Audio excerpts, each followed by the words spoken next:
teach these languages in any public schools in the diaspora. As you can see, this is a link. Let's play it about twice, and then we'll discuss it.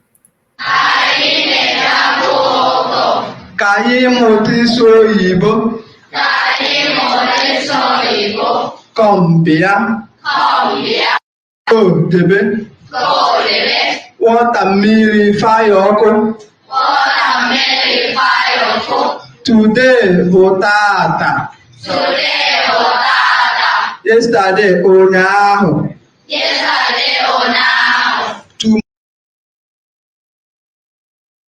Tomorrow. Kayi moti soyibo. Kombia. Debe. Watamiri fayoko. Today votata. Yesterday onyaho.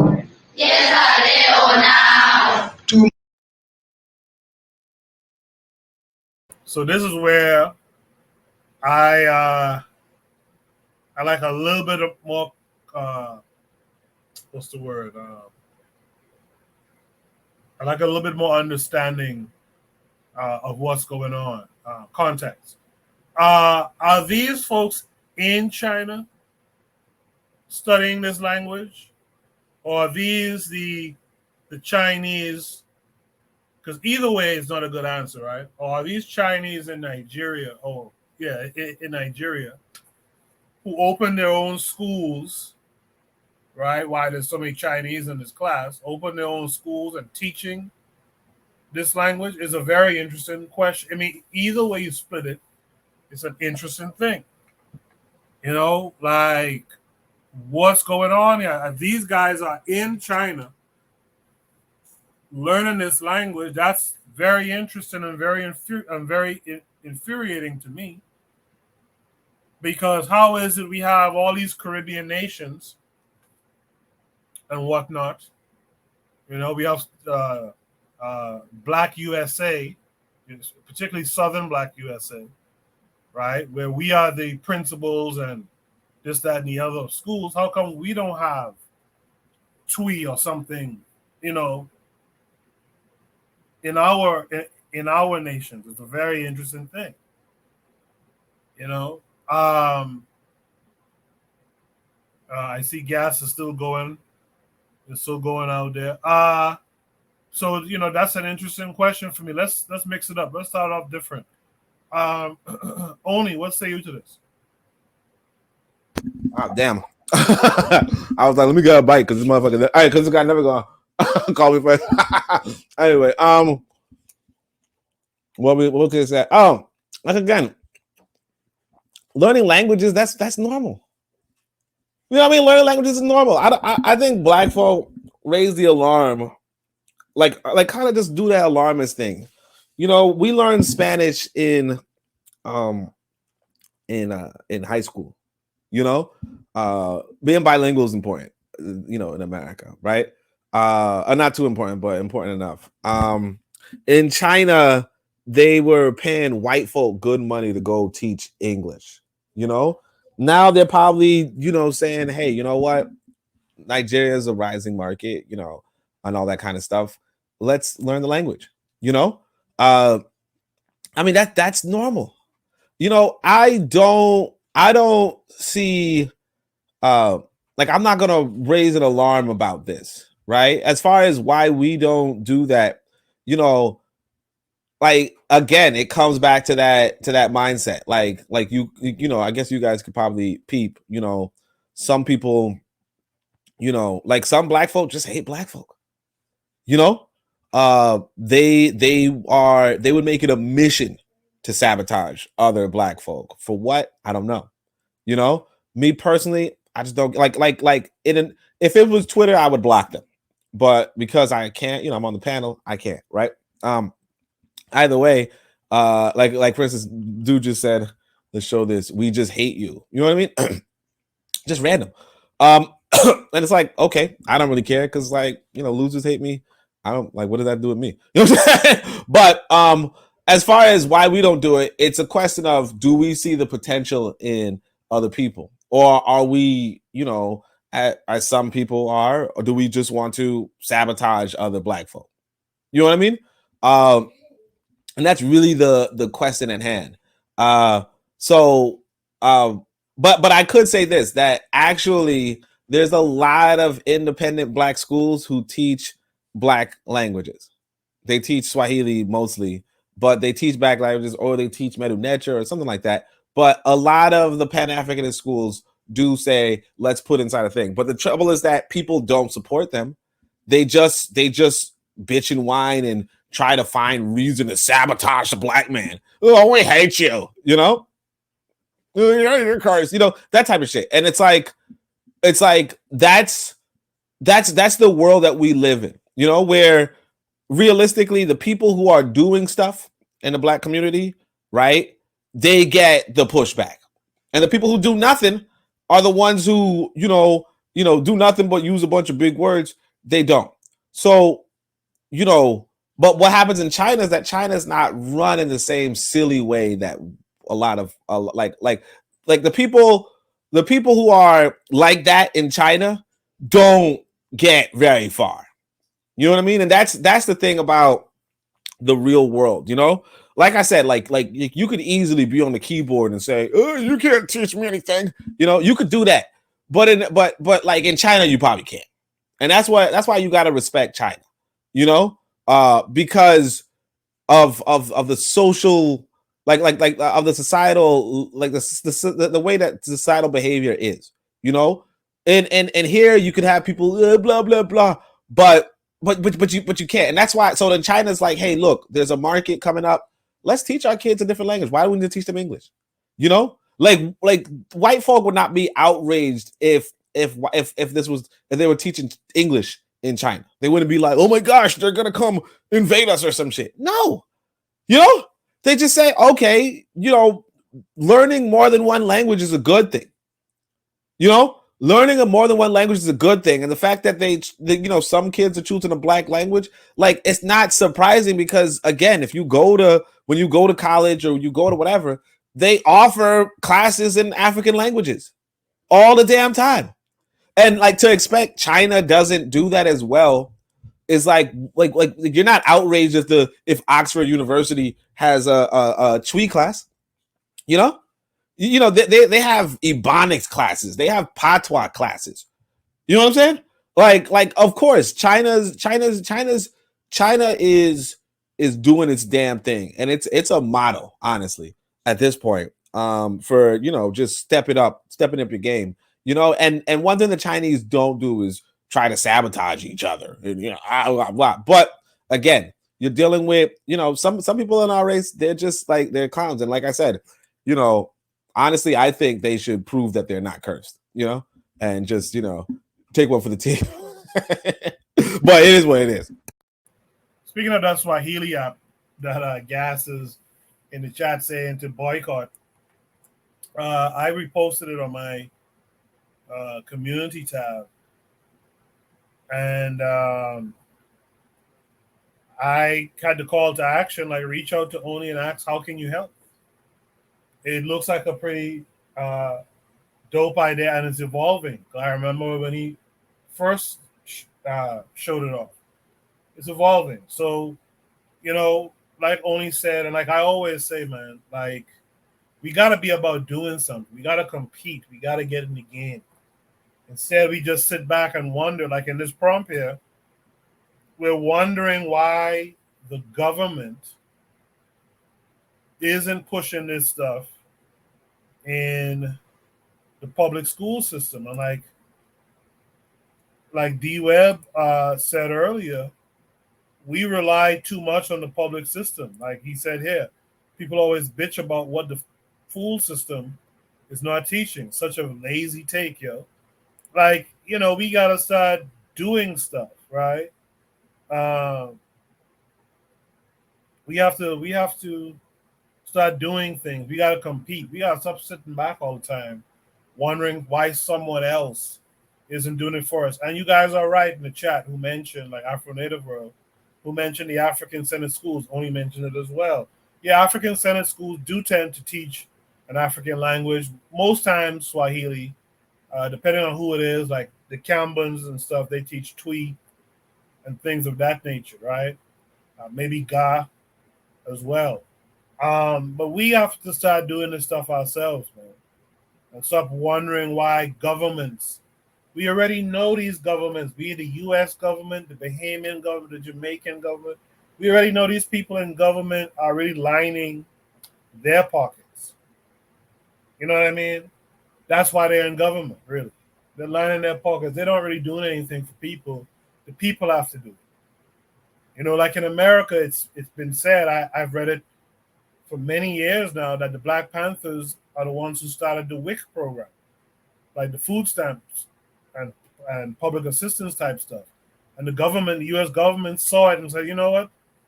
Let's use that idea too. Again, I'm not sure if that's the case, but that's what I've heard for many years. We have to be doing things, right? We have to be and protecting what we do as well. Is Tanzan back? Yes. Go ahead, Tan. For me, it's replicable. It just takes effort and will to learn a language, and I think that it would be a great benefit for people in the diaspora to learn a language. And obviously, I'm biased towards Kiswahili, so obviously I'll promote it. But one way of being, immersed in a culture is learning the languages. You know, I know that people say, "Oh, I don't know where I'm from," and so on and so forth. But if you picked any African language at random, it can be Kiswahili or any other African language. That will, that will teach you more than you could ever just read in books. If you immerse yourself in the people and so on. I think that there was a good push and encouragement towards learning Kiswahili, but I think that there was not enough emphasis on the people, on connecting with the people. Because if you simply learn a language in a vacuum and then you don't relate to the people that you're learning the language, then it really just learning it superficially. So I don't know the purpose of their of this clip, whether they're planning to are they in Nigeria, or are they going to Nigeria? That would be an interesting thing to know. And then if they are, though, I don't know why they would be learning a Nigerian language when Nigeria speaks English, and it would be just easy to communicate in English. So it baffles me, this whole clip, because I would expect them to learn English so that they can go and speak, in English with with the Africans. But it just shows you that, even those obscure African languages, it just takes curiosity and interest. Pick a language or a tribe, and then go and learn the language. It will break down so many barriers. It will make people, even the local people, it will make them, respect you, even if just for the effort. You don't have to speak fluently, but at least you should, try to learn. And if you go to a different country, nothing tells people that you're a good guest than learning the language. If you know a few things, come back and so on. I don't want to just pile on you, but 3 months you should have. I do appreciate that you're building the app, but 3 months should have been a little bit practice. You should have come here talking in Kiswahili, especially that good Tanzanian Kiswahili. Like that's even that's the pure Kiswahili. That's where Kiswahili really originated from. The original Kiswahili people were there. So that would have given you the best lesson in the people, and you'd have gotten to know them in a deeper level. But in any case, yeah, I think that everyone should try as much as possible to learn a language, a different language, even if it's not an African language, because you tend to you expand your way of thinking, you see things in a whole different way, and you just exercise your brain. So you know, if this is what it takes for them to do that, I think that Black Americans can also make the effort to, you know, to teach their children or to, you know, to get them to learn, you know, particular African languages. So yeah, yeah, Tan, I don't know. as a Kiswahili speaker, now I'm gonna ask that fun fact about Kiswahili. It's more European and Asian than Black. What say you to that? Yeah, I've heard those, you know, claims being made before that oh, Kiswahili is an Arabic language that, you know, Kiswahili, like English, it's a language that was based on trade, and the early Kiswahili people were a Bantu tribe that were actually called Kiswahili people, the Swahili people. So there was Swahili, the Chewa, the Chichewa, and a lot of other tribes around them. So Kiswahili is an African language. The syntax, the grammar, all of that, it's there are loan words, a lot of loan words from Arabic and a few from Portuguese, but in essence, it's basically it's a language that is close and is similar to the languages around it than from other languages, although it does borrow more from other languages than other, you know, tribes around it. So no, Kiswahili is not European. The Kiswahili people have been there for a long time, even before the Arab people came. So yeah, I have had those types of claims before. And another reason why Kiswahili is more Bantu than European or Arabic is even when you look at the certain words in Kiswahili that people recognize, the jumbo, you know, the MB words that you don't really find in Arabic. Arabic has more of the guttural sounds. There are some loanwords from Arabic like Saba and, you know, Farasi and words like that, but for the most part, the basic syntax, conjugations, and everything is similar to other, as far away as Zulu. Some of the languages in South Africa have also very similar words that, like mbuzi. Mbuzi in Kiswahili is goat, and I think it's the same in a lot of the Zulu languages. So that shows you that Kiswahili is more of an African language than a European one, but it does borrow a lot from both. Who initiated trade in the region? Well, the Kiswahili people were always, you know, exchanging their goods and services with other tribes, and then eventually they started working with the Arabs, and then the trade went on from there. So I would say that they used to trade with everyone. Yeah.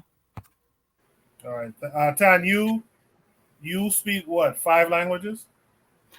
Now just three fluently and one passably, so four total. Okay, 4. Trigger IP26. I'm curious. Do you speak Twi? Do you speak Twi or Ga or like how many languages from that region do you speak? I'm just curious. Uh Carl had to step away. Real black gentleman, what say you? Uh, about the whole the Chinese thing. Yeah, I mean, I think again, in America, they this country always tries to have a big promotion on English. You know what I'm saying? Especially against what I'm saying, Spanish people speaking people coming in. You know what I'm saying? There's a big like you're in America. This is America. Speak English. You know what I'm saying? That whole saying applies here. I mean, seeing the Chinese study that, it's like I see it. It's like it shakes me a little bit, but it's to be expected because I know the Chinese are all up in Africa, and it's like you teach the kids like the language. You know what I'm saying? It's like Africans. It's like, how would I say it? I want to have African people speak African languages, right?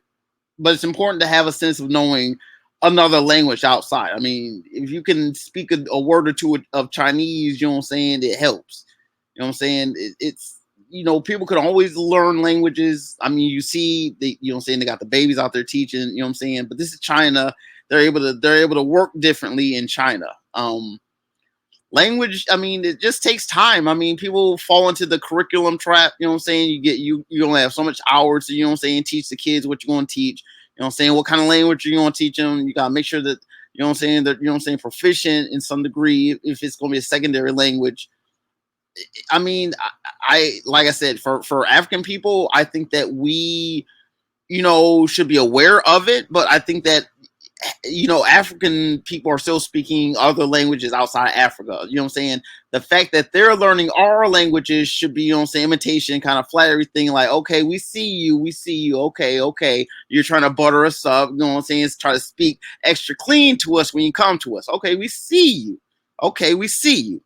Our thing is like just making sure that, you know what I'm saying, make sure that our tongue is, you know what I'm saying, we keep up on our African languages. You know what I'm saying? I'm seeing Swahili. Yeah, I'm aware, you know what I'm saying, Swahili isn't perfect, you know what I'm saying, but like if black people's talking it, you know what I'm saying, if black people can change the language, doesn't necessarily matter how it started, how it ends is what really matters. You know what I'm saying? I'm gonna go ahead and pass the mic. I appreciate that, RBG. Trigger Happy said he speaks Fanti, but it's mutually intelligible to tweet. All I need is to write better in it. All right, cool.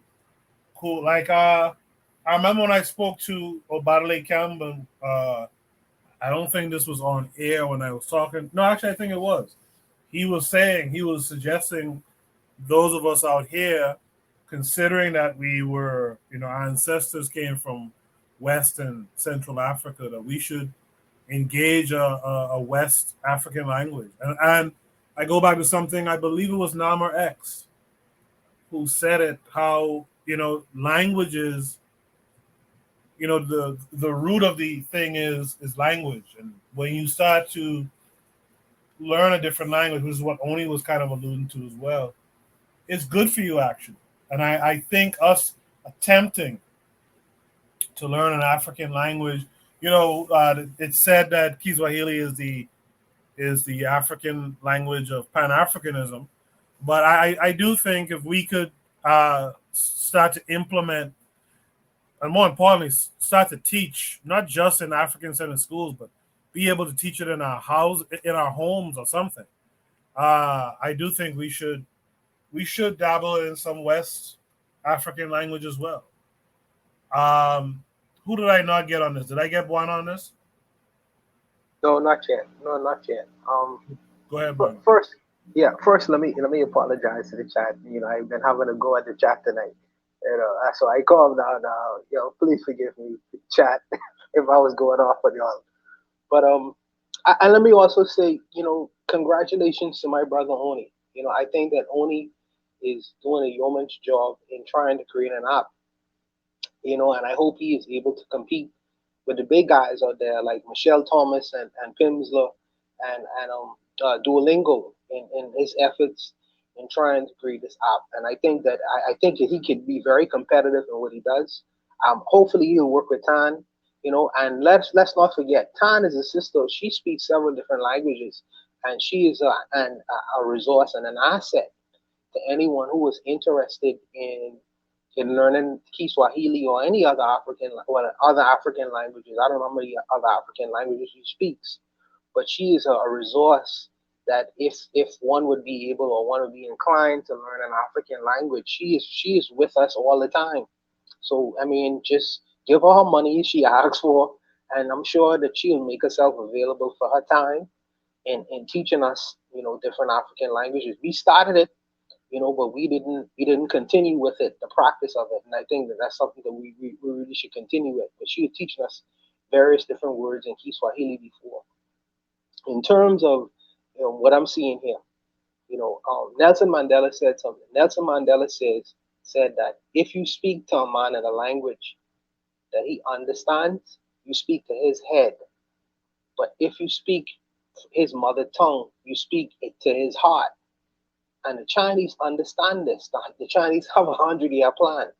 So the Chinese know, yes, the Nigerian man speaks English, but the Nigerian man speaks his own mother tongue as well.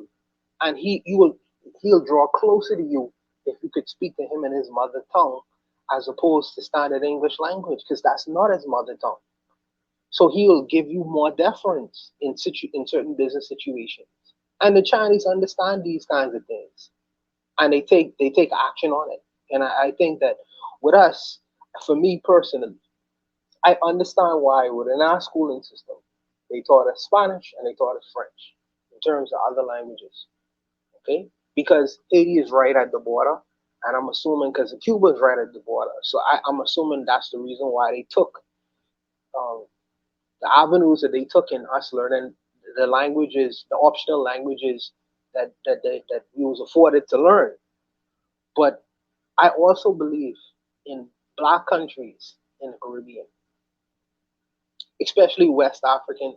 Most of our societies are filled with West African people brought to the West, and I think that in learning a West African language, not only will we draw closer to our brothers and sisters on the continent, but the interest will be sparked into doing more and going further after you would have finished your program. And this whole idea of this distant African that we are unconnected to, I think that we could make a greater connection in learning the language and understanding, because there's a mind behind why the word is what it is. There's context behind why the word is what it is. So you would understand, well, this person doesn't have a word for this particular thing in English. It doesn't translate. And so do we. We have words, we have vernacular words or colloquialisms in our language, in the way we speak to one another, that is not necessarily in form and format with the standard English system that we have learned. You know what I mean? And I think that in learning these kinds of things, I think that it is a closer cultural connection with our brothers on the continent. And it's interesting too in the Caribbean because they are learning an African language in this class. But if you go throughout the length and breadth of the diaspora, you're going to see Chinese who could speak fluent Jamaican, just like the Jamaican on the streets of Kingston. You'll find a Chinese person who will speak or who could articulate Guyanese just like the typical person from Guyana. Same as Trinidad and Tobago, etc., etc., etc., down the line. You know what I mean? So they don't only learn the standard English, they learn the customs and they learn the vernacular of the people that live in these countries. And this is the reason why they are able to infiltrate these societies better. They are able to infiltrate these societies better. Whereas we, you know what I mean, we'll beat up, our parents used to beat us up for not speaking in a so-called local vernacular. They used to beat us up over it. Say, y'all need to speak proper English. Whatever that means. Whatever that means. But language is a very political thing. It's extremely political. And I think that the Chinese understand this and they are using it as a weapon in Africa. But I believe that we as West African people should take up an interest in learning a West African language. You know what I mean? If not that, learn an East African language. But I think that we should have one of these languages under our belt, outside of the proverbial Spanish, French, all the Latin languages that exist in the world that we've been accustomed to learning. I think that we should always also have these kinds of things under our belt. And it's a crying shame that our governments have not taken the task of permitting or allowing or giving public schools the option of learning African languages. And I understand why, because the parents, there'll be a hue and cry to many Black people in the Caribbean if you start to teach your child African language, because they've been so anti-Africanized that if to make that attempt, any political leader who was to try to implement that will be out of office in the next electoral year, because they're so anti-African in these kinds of areas. But I think it's important to do, and I think, but there are African-centered schools that do it here. For instance, Catherine does it in the Bahamas here. But I think that we should take up the task of doing it, and I think that individually we should take up the interest in learning another African language if we can. And like I say, Tan is the resource. She's your first point of connection with that. But I'll leave it there. Thanks for the comments. Yeah, if Tan is up for the task, I was supposed to do something with Tan. I have this resource. I think Oni has it too. Yeah, Oni has it too. That I took from this university that I think is a good resource. It's the issue with language, which is why you have like African American vernacular English is, and why you have Jamaican patois, Bahamian, etc., is oftentimes we learn these words without hearing the sound, and I think that's a bad move on our part. That's why when I used to read those papers during the week, sometimes I'll read a paper heavy with African terminology and language, and I don't have the tongue for it. I don't know exactly how to pronounce the words. That's not good. So the resource that I have on the Discord, and you guys should join the Discord too, and hit me up if you can't find it, the resource. But we need the audio, and that's something I was supposed to work with Tan on, but so much things going on, I never got around to it. But that's the next step, is to use that PDF and record the audio of the pronunciation of words. So if anyone wants to help with that, Tan, if you're still interested, you can help me with that. If anyone has a similar type of resource for some West African language or languages, Twi, Ga, Fulani, whatever it is, Fanti, whatever it is, share it with us. And if you speak the language, help us with the audio of it. That's a big step. Carl is back. Carl, what say you? Well, I think that like everyone has said, I really don't know what else I could add to this. China is, by teaching their children these languages, they're going to be able to work better within the community they're building. They're planning to go after Africa's resources, Africa's things that they need to build themselves up. So this is what they're doing. It's a brilliant strategy. I mean, I gotta say, this is something that is I can't get mad. It's a smart strategy that they're trying to do. They're trying to learn how to work with the people they want to conquer, I should say. But their way is much more, insidious in a way. It's almost like, like Malcolm X described the wolf and the fox. The Europeans came as a wolf. There was no, sometimes they did. But with this, they're gonna, you speak your language. We're gonna come across. You're gonna help you build schools and airports and hospitals, and you're gonna give us your stuff. You're not gonna resist us. We're gonna come across as the nice guy, and I think it's gonna work because a lot of people aren't really prepared for the grift. All right, so I'll leave off it there. I appreciate that, Carl. If there's no last words, I'll move on to Shoot the Breeze topic number 7 tonight. Shoot the Breeze topic number 7 tonight. Oh, just a quick thing before you continue. Yeah, About the Rastafarians. Yeah, so we in Kenya, people have no problem with Rastas, plying their trade, especially in the music industry. It's just that they're not considered serious when it comes to work and so on. So that's the price that some of them have to pay. So there is a prejudice against people who wear dreadlocks. They're considered to be layabouts and so on, but they're not like, yeah, there is a prejudice, but they're still welcomed. All right, thank you for that.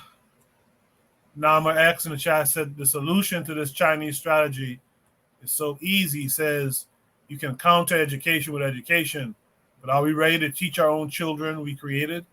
That's really the question. Before we move on to Shoot the Breeze topic number 7, I guess, let's welcome in Jose this week. Jose, how are you? Yes, good morning. Excuse me.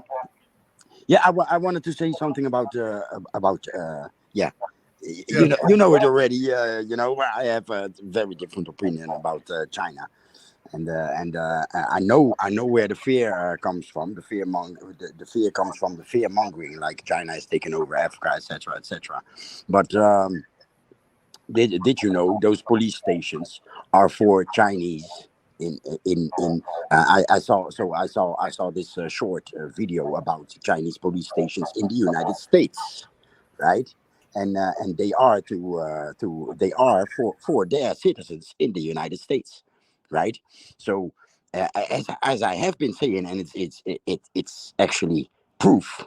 It's been confirmed because years ago I saw some 5 year plans of the Chinese, and they are working on their reputation. They are working on their made in China reputation, but they are also working on their reputation as a nation. So these police stations, okay, yeah, I doubt it. I doubted it, but since I this week I got the confirmation that they tried to install police stations in the United States, and America went against it. Listen, if it's in Africa, okay, some Chinese like in Ghana, they kicked out people that were busy with fraud, criminals. I mean, and they kicked out illegal gold miners, right? So a Chinese citizen misbehaves in your country, you you you you you report them at the embassy or whatever, and they get in trouble, right? Now compare that to the United States, or the West. Compare that to their diplomatic hitmen, their jackals, and their military coups, right? Uh, um, and another thing, and I've been trying to say it to DOS, descendants of slavery. I've been trying, us African immigrants, we are a source of information, So these Chinese, they are migrating to an African country. Is it bad for them to learn the language? That's what you do. I speak Dutch. I live in the Netherlands. I speak Dutch. My parents came here in the very early 70s, and in those days, left was very strong, most probably because they needed workers. So the worker party was strong, right? And the left pushed for language courses for migrants. Of course, they needed us to serve in their economic system, so they wanted us to speak their language. But now Chinese are learning to speak an African language, and it's a threat. How, Sway?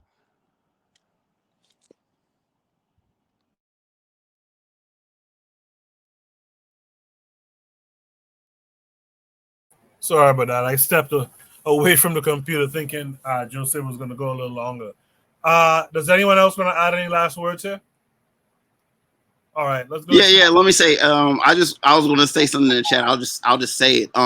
You got to have linguistic diversity and keep it. You got to have it dynamic, even at this like slang and dialectical level. You know what I'm saying? You have anything that encourages African people to say something that they know is their own and untouched by the rest of the world is anything that would encourage native at any like numerical level, just anything that keeps African people speaking African languages is a plus, and letting the languages evolve and even in diversify. Anything that keeps language diversity, because it's just a pool that you can draw upon. You know what I'm saying? Languages reflect, perspectives of the world around the people who speak them. So, it might be better to use a language frame from a different part of the continent at a various part in time. This is why language is so important. That's all I have to say. Yeah. And I wanted to say something. I'm sorry. I forgot to mention that. I miss videos like this in the YouTube repatriation sphere. The only one that I saw do it is one that is people still call him how do you call it, a scammer. People still call him a scammer because some wicked females attacked him. But the only one that I saw do that was Crazy Boyd. That's the only one teaching people Wolof in Gambia, and for the rest, I miss it in, and that's what I try to say. We need to connect. Us immigrants can share our experience. Many things. I see people repatriating people wonder about many things that are actually normal, but they don't realize that they are migrating. They call it repatriation, and they expect open arms, but you are migrating. And so what do you do when you migrate to a country with a different language? You learn the language, you learn the law, you visit your embassy on a regular basis to help you learn local trades. Or it's not embassy, but it's that other name. I forgot. It's like a clubhouse for the. It's you got embassy, and what's that other? Embassy is to help businesses, and that other entity is to help the population, civilians. I forgot, but you go there on a regular basis. When you have questions, you ask, hey, how do people do this in this country, right? Well, we did not do that because our parents or most of the immigrants in early 70s. Close after the Immigration Act in 65, many of those immigrants were not schooled. So my parents did not do that, but us the second generation, when we move to another country, we should know those things and go there and learn the language and etc. Right? It's normal, it's normal. We romanticize repatriating, but we should watch Chinese and do the same. I use the mic. I appreciate you coming on, Jay. I know it's late or / early where you are, so I appreciate you coming through. I also want to say last thing before I do move on to the next prompt. If you're from the continent and you speak a particular language, and you have resources on that language, like some type of textbook or what have you, especially in a PDF form, join the Discord. If you're on the Discord already, hit me up. All right, hit me up on the Discord. I'll post the resource, and the only thing I'll ask is, again, everyone needs to be doing something. So if you have this resource, you speak this language, perhaps I'll ask you to record the pronunciation of words, in each chapter or something like that, right? So those of us who come along and take up the resource, we actually have something to listen to go along with the written word. So join the Discord in any event. Join the Discord and post. Send me your resources and I'll post it up. Again, I'll talk to Tan again about that idea. Buana is completely correct. We have resources around us. We have to use them. And if you have the resources within you, you have to step up and share it with the rest of us. Some of us will be interested. Some of us will go in there and learn learn a language. Look, Bakari them brought up the ham radio stuff. And I went and I got my radio. I got the course while it was on sale. And I've been going through the first exam material. I'll post the slides that I've been making in PowerPoint on there as well. I have the channel for it. I just haven't posted the first set of slides I did. But this is what we have to be doing. We can't just be talking all the time when we have the ability to do something. Do something. Share the resources. Share your time. With that said, let me go to Shoot the Breeze topic number 7 tonight. I posted it earlier. So much comments. Shoot the Breeze